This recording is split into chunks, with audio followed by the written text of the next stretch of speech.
Wallace. I'm the CEO of Wallace Development Partners. We are the master developer that was selected and contracted with the city of Joplin as it relates to the rebuild.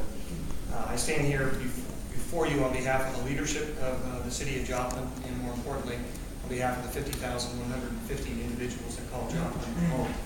And we basically hope, more importantly, we pray that no other community has to endure what the citizens of Joplin endured.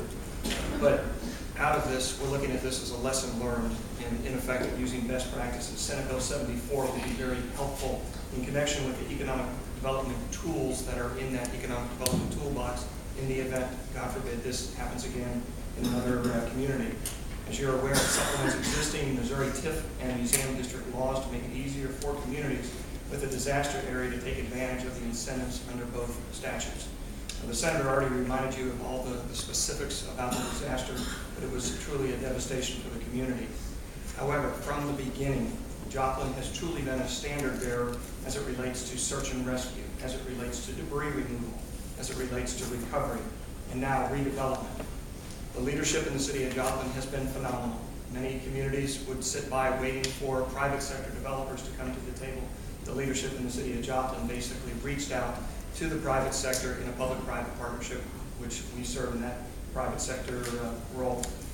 We put together a master plan. We started working with the leadership. We worked with the citizens to develop that master plan. We've isolated about $1.9 billion of projects that we're focused on.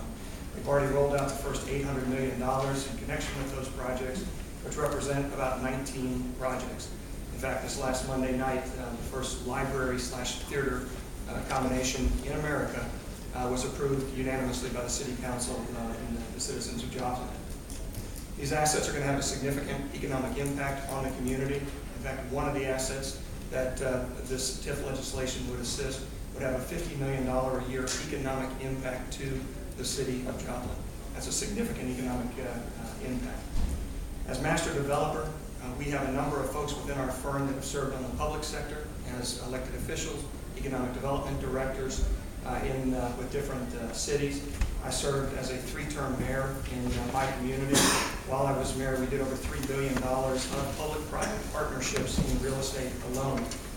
Many of those projects we used TIF legislation.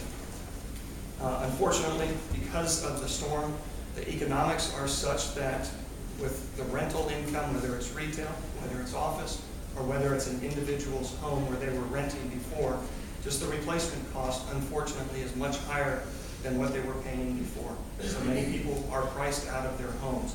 This TIF legislation would be very helpful to get people back into their homes in addition to the rebuilding. On December 28th, the City Council of Joplin passed the largest TIF in Missouri history. This is 3,100 acres, which gives you an order of magnitude of a very large storm and a large footprint. However, with this TIF legislation, the growth in asset is going to be very significant. On a local TIF, which has already been passed by the city of Joplin, the capital that would be able to come out just on the local revenues alone is roughly $42 million. With your approval and passage of this TIF legislation for Senate Bill 74, that would be adding about another $17 million of capital. All in all, that's about $60 million, just under $60 million of the capital structure for about $800 million of projects. So, ladies and gentlemen, special circumstances require special legislation.